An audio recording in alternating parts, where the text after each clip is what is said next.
Hello friends, I welcome all of you to my channel bank Nifty tomorrow. दोस्तों, I am certified in equity and derivatives. मैंने आपके सामने Nifty bank का daily time frame का chart यहाँ पर display किया हुआ है। डेली टाइम फ्रेम का इसलिए लगाया चार्ट मैंने क्योंकि एक बार ओवरऑल पिक्चर समझना बहुत ज़रूरी है, क्योंकि आज का दिन जो था वो बैंक निफ्टी के लिए बहुत इंपॉर्टेंट था। बिकॉज यस्टरडे वी डिस्कस कि today there are the results of HDFC bank. Results have been declared and उसके बाद आज के दिन मार्केट ने क्या रिएक्ट किया एंड कल मार्केट एक्चुअली कैसे रिएक्ट कर सकती है। कल बैंक निफ्टी की एक्सपायरी भी होगी, तो that is why it is important to know कि what was the reaction of the market and tomorrow what market can do. तो आज अगर डेली चार्ट के ऊपर अगर हम देखेंगे तो कहीं ना कहीं ये जो ट्रेंड लाइन है, इसे ट्रेंड लाइन के ऊपर मार्केट कहीं ना कहीं होल्ड कर रही है। कल लोअर टाइम फ्रेम पे मार्केट ने ब्रेकआउट दिया था, ऑलमोस्ट इस ट्रेंड लाइन के ऊपर क्लोजिंग मार्केट ने दी थी।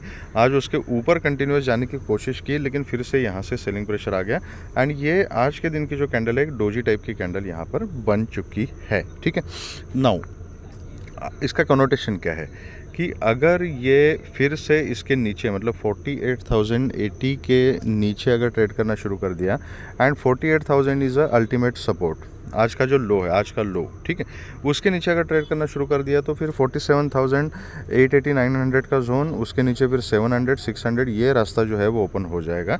एंड फिर इसका मतलब क्या होगा कि ये जो आज ब्रेकआउट करने की कोशिश की थी, क्लोजिंग कहीं ना कहीं ट्रेंड लाइन के ऊपर ही मार्केट ने की है। ठीक है, तो ये जो ब्रेकआउट करने की कोशिश की थी, तो कल अगर यहाँ पे नीचे का मोमेंटम मार्केट पकड़ लेती है तो ये ब्रेकआउट फॉल्स ब्रेकआउट हो जाएगा, राइट। एंड अगर इसके ऊपर ही मार्केट टिक जाती है तो फिर यहाँ तक आ सकती है, यहाँ इसके ऊपर फिर 500-600 तक के लेवल के लिए मार्केट जा सकती है। तो tomorrow is a very important day कि मार्केट ने डिसाइड करना चाहिए कि किस डायरेक्शन में जाना है। Now the thing is that regarding the results आज मार्केट में जो भी रिज़ल्ट था, रिज़ल्ट के एज्यूम्शन में बहुत बार क्या होता है, मार्केट रिएक्ट करती है। तो वी नेवर नो कि मार्केट चाहती क्या है और वो कब रिएक्ट करेगी। इसलिए मैंने कल बोला था कि सेफ ट्रेडर जो है वो रिज़ल्ट डिक्लेयर होने तक थोड़ा सा बैंक निफ्टी को अवॉइड कीजिएगा। Now and that is the reason कि आज जब मार्केट ऊपर गई तो यहाँ से एक सेलिंग प्रेशर आ गया, क्योंकि क्या होता है कि ऐसे जब न्यूज़ बेस्ड मार्केट होती है एंड एक दिन एक्सपायरी से पहले वोलेटिलिटी भी ज़्यादा है, तो प्रीमियम बहुत ज़्यादा हो जाते हैं। तो लोग यहाँ पे क्या करते हैं, मतलब बड़े प्लेयर्स की मैं बात कर रहा हूँ, सेलर्स की, तो they prefer to take a straddle and strangle का पोजिशंस। ठीक है, तो कहीं ना कहीं उसके बीच में एक दायरे में अगर मार्केट रह जाती है, एटलीस्ट एक दिन भी रह जाती है, तो उनको टाइम डिके का एक एडवांटेज मिल जाता है। तो यहाँ पर क्या हुआ, मार्केट ने जैसे ऊपर जाने की कोशिश की है तो यहाँ से सेलर्स एक्टिवेट हो गए, तो यहाँ पर दबा के सेलिंग हो चुकी है और आज का जो लो है वहाँ पे दबा के सेलिंग हो चुकी है। मतलब ऊपर से कॉल सेल किया है, नीचे से पुट सेल किया हुआ है। अगर आप ऑप्शन चेन डिटेल में देखोगे तो आप समझ जाओगे कि कहाँ कहाँ ओपन इंटरेस्ट बिल्टअप हुआ है। ठीक है, तो दिस इज़ द कनोटेशन। तो कल क्या होगा, किसी एक डायरेक्शन में आज का हाई एंड आज का लो जो है, इसको अगर मार्केट कहीं ना कहीं ब्रीच कर देती है तो फिर एक शॉर्ट कवरिंग की रैली आपको देखने को मिल जाएगी। ठीक है, अब लोअर टाइम फ्रेम के ऊपर जाके हम देखते हैं कि इसको किस तरीके से प्ले करना है और एग्जैक्टली मार्केट में सेंटिमेंट्स कैसे। Now coming to the results, देखो रिजल्ट को इंटरप्रेट करने का जो तरीका होता है ना, रिजल्ट इज़ व्हाट एग्जैक्टली क्या होता है ये, तो ये डेटा है। ठीक है, फंडामेंटल्स का डेटा है, इकोनॉमिक डेटा है, जो भी आप बोलना चाहो, it is basically a data.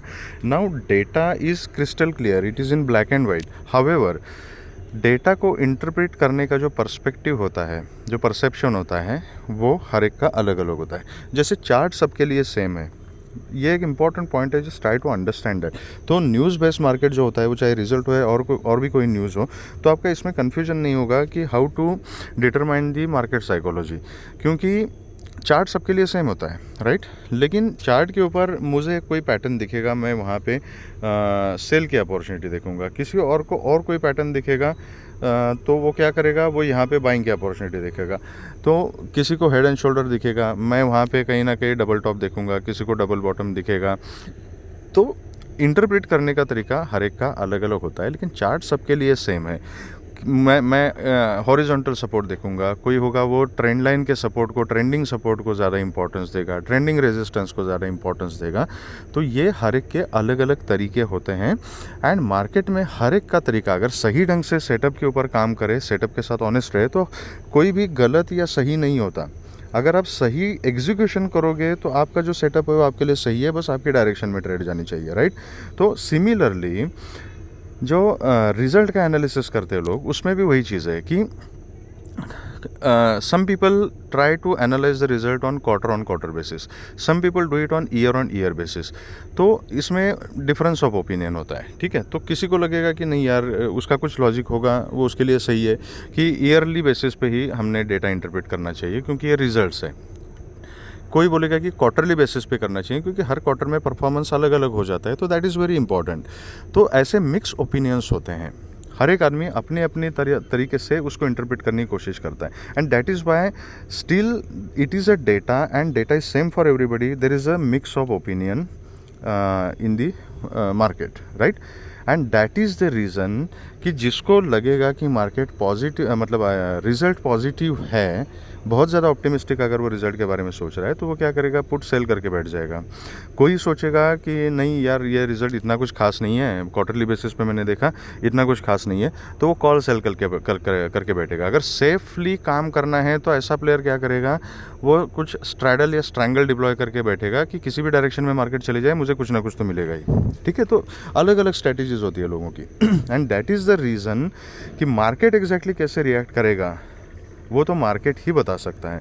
Now expiry से एक दिन पहले रिजल्ट हुआ एंड कल एक्सपायरी है, आज के दिन मार्केट ने ज़्यादा कुछ रिएक्ट नहीं किया है। अब बेसिकली आज रेंज बाउंड्री मार्केट रही है, ट्रेंड लाइन के ऊपर मार्केट ने कहीं ना कहीं मेंटेन करके रखा अपने आप को, एंड ऊपर का मोमेंटम जो है अच्छा खासा, अगर किसी ने यहाँ पे कॉल की पोजीशन ली होगी तो थोड़ा बहुत कुछ मिला होगा, फिर से यहाँ पे एक सेल ऑफ देखने को मिला, एंड फिर मार्केट रेंज ओवरऑल मार्केट जो थी वो रेंज बाउंड्री थी। ये नीचे का लेवल जो मैंने आपको क्लियरली बोला था कि पुट की पोजीशन के बारे में हम तभी सोचेंगे जब ये ट्रेंड लाइन के नीचे क्लोजिंग मिलता है एंड उसका मोमेंटम अगर कंटिन्यू हो जाता है, तो मतलब बेसिकली 48,100 का जोन जो है उसके नीचे मार्केट सस्टेन हो जाती है, तभी हमें सेलिंग प्रेशर देखने को मिल सकता है।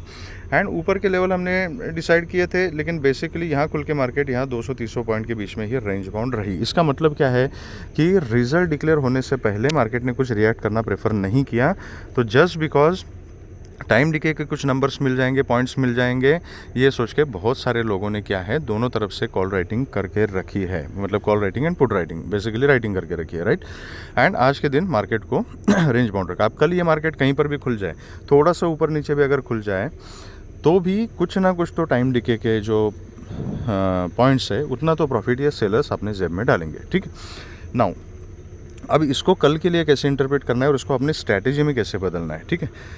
तो अगर ये लॉजिक सही है तो कल क्या हो सकता है, it is highly possible and that will be the ideal situation for a retail trader कि मार्केट फ्लैट खुले। मेरे लिए सबसे बढ़िया सिनेरियो होगा कि मार्केट इसी रेंज में कहीं फ्लैट टू पॉजिटिव वगैरह यहाँ कहीं खुले एंड थोड़ी देर कंसोलिडेट करे, एक 20-25 मिनट आधा घंटा कहीं ना कहीं कंसोलिडेट करें, एंड फिर किसी एक साइड में हमें एक डायरेक्शनल मूवमेंट दे दे। तो ऐसा होने के बाद क्या ये हो सकता है कि आधे घंटा तक चले, 1 घंटे तक चले, 2 घंटे तक भी चले, तो we have to wait for a correct moment. तो हमें क्लियर मतलब बहुत ही सही तरीके से ऑब्जर्व करना पड़ेगा कि मार्केट अगर कंसोलिडेट कर रही है इसी जोन में कहीं खुल के इधर उधर 100-150 पॉइंट ऊपर नीचे खुलती है और कंसोलिडेट करती है, तो समझ जाना कि मार्केट यहाँ पर अभी कंसोलिडेट कर रही है। एडवांटेज क्या हो जाएगा, जिन लोगों ने सेलिंग की पोजीशन ये ऊपर से और नीचे से बना के रखी है उनका पहले से तो टाइम डिके हो ही चुका है, रातों रात 20 पॉइंट तो आपके कहीं नहीं गए टाइम डिके का, राइट। और जब मार्केट कल 1-1.5 घंटा अगर रेंज बाउंड रहती है तो उसमें और भी डिके फास्ट हो जाएगा क्योंकि कल तो एक्सपायरी है, राइट। तो उनको अच्छा खासा प्रॉफिट मिल जाएगा and when they will square of the position या किसी एक साइड में मार्केट फिर ब्रेकआउट या ब्रेकडाउन दे देती है तो उस साइड में फिर आपको शॉर्ट कवरिंग की रैली देखने को मिल जाएगी। तो अच्छा रहेगा कि ये आज की जो रेंज है इसी रेंज में कहीं मार्केट खुले एंड फिर कंसोलिडेट करके थोड़ी देर के बाद मोमेंटम दे दे किसी एक साइड में, तो एक डायरेक्शनल मोमेंट मार्केट में हमें मिल सकता है, ठीक है। तो वो ध्यान रखना पड़ेगा। तो this will be the ideal situation. अगर गैप अप है तो ऊपर ये थोड़ा सा मैं अभी इस लाइन को थोड़ा सा नीचे शिफ्ट कर देता हूँ क्योंकि आज बहुत देर तक यहाँ पे कंसोलिडेट किया है। तो ये 300 का जोन याद रखिएगा आप, एंड नीचे जो है वो 48,100 का जोन तो है ही, ठीक है। और इसको थोड़ा सा नीचे यहाँ तक मार्केट आ चुकी है तो इस लाइन को भी मैं थोड़ा सा नीचे शिफ्ट कर देता हूँ। although market has closed above this trend line but बिल्कुल एज के ऊपर है, तो it is a make and break point for bank Nifty जो कल पता चल जाएगा। नाउ मार्केट खुलती कहाँ है और खुलने के बाद उसका बिहेवियर क्या है, इसके ऊपर बहुत सारी चीज़ें डिपेंड है। Like I said, market result के लिए कैसे रिएक्ट करेगी ये उसके ऊपर डिपेंड करेगा कि मार्केट किस तरीके से कल ओपनिंग के बाद बिहेव करती है। पर्सनली अगर रिजल्ट के बारे में मेरा ओपिनियन अगर आप पूछोगे तो पर्सनली आई फील कि रिजल्ट जो है वो बहुत ज़्यादा कुछ वो मतलब खास एक्स्ट्राऑर्डिनरी ऐसे नहीं है, न्यूट्रल टू पॉजिटिव टाइप के रिजल्ट्स हैं।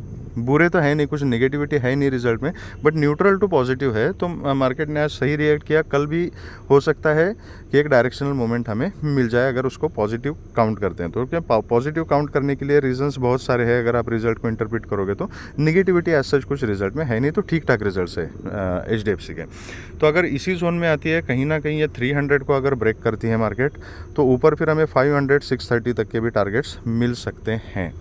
अगर ये नीचे फिर ये 48,000 का लेवल अगर ब्रेक करते हो, 48,000 के नीचे अगर सस्टेन हो जाती है, तो फिर उसके नीचे आपको 47,760 एंड उसके नीचे फिर 47,600 एंड 500 तक के भी टारगेट्स नीचे मिल सकते हैं अगर सेल ऑफ आ जाता है तो। क्योंकि 48,000 का लेवल है, वहाँ पर अच्छी खासी यहाँ पर पुट राइटिंग हो चुकी है। एंड ऊपर हर एक लेवल पे 48, 100, 200, 300, इवन 400 यहाँ तक के लेवल तक कॉल राइटिंग लोगों ने करके रखी हुई है।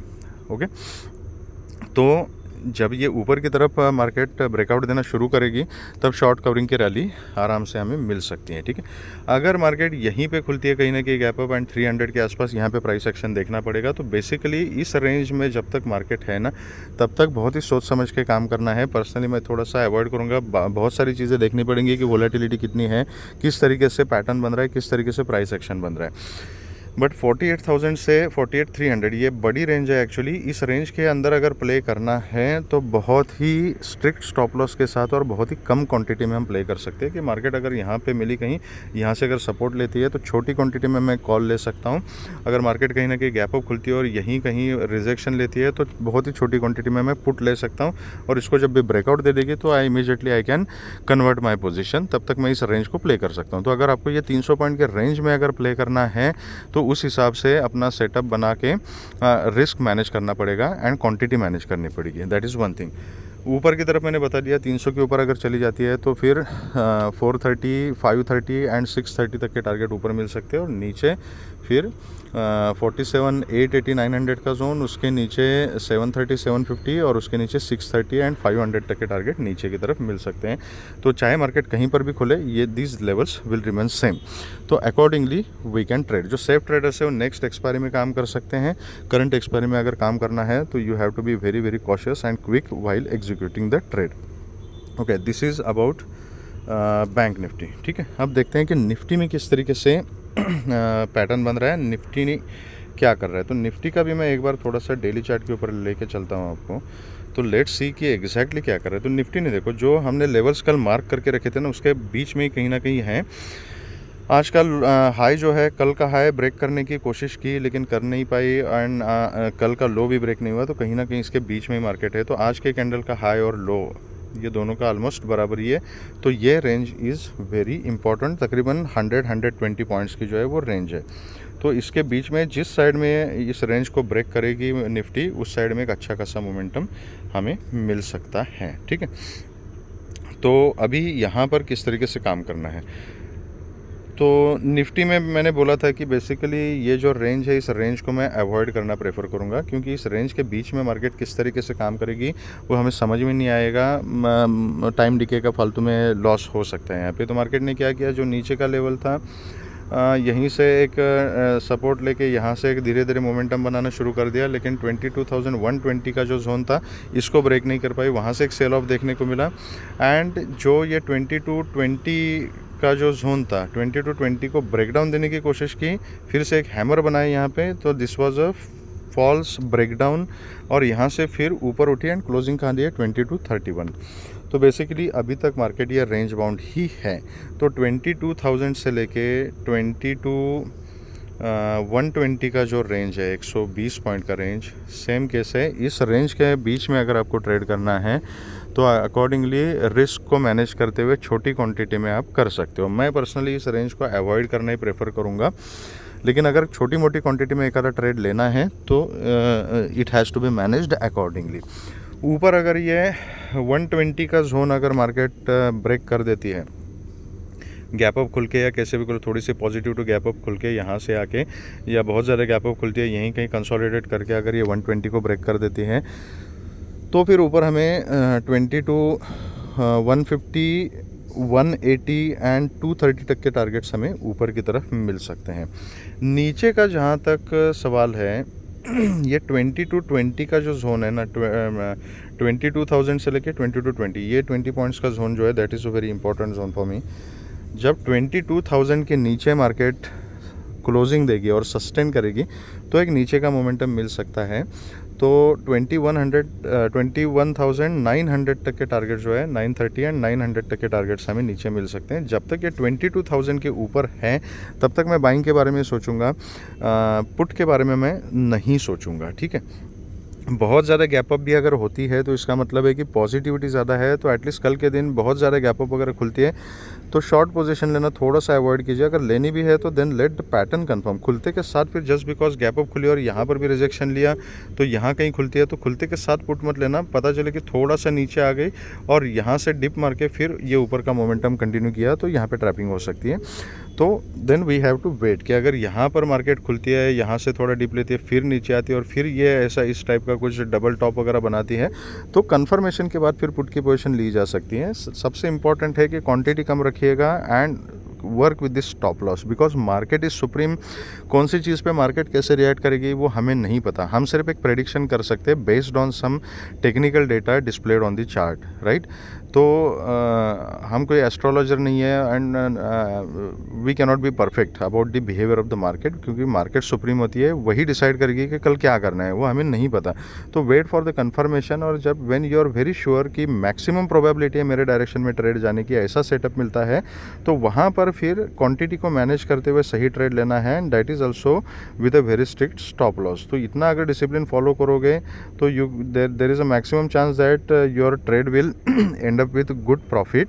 एंड अगर कहीं आपके अगेंस्ट में मार्केट चली जाती है तो जो लॉस होगा वो छोटा होगा। That is very important. Profit बड़ा लेना है और लॉस छोटा लेना है। ये अगर एक इक्वेशन आपने आपके दिमाग में अगर फिक्स कर दिया तो आपके लॉसेस कम हो जाएंगे एंड प्रॉफिट की प्रोबेबिलिटी बढ़ जाएगी, ठीक है। तो so much so far about discipline and everything. So this is going to be our setup for tomorrow. अगर आपको वीडियो पसंद आया है तो please hit the like button, subscribe the channel and share the video with the maximum people so that all will be benefited. Thank you very much friends and all the very best.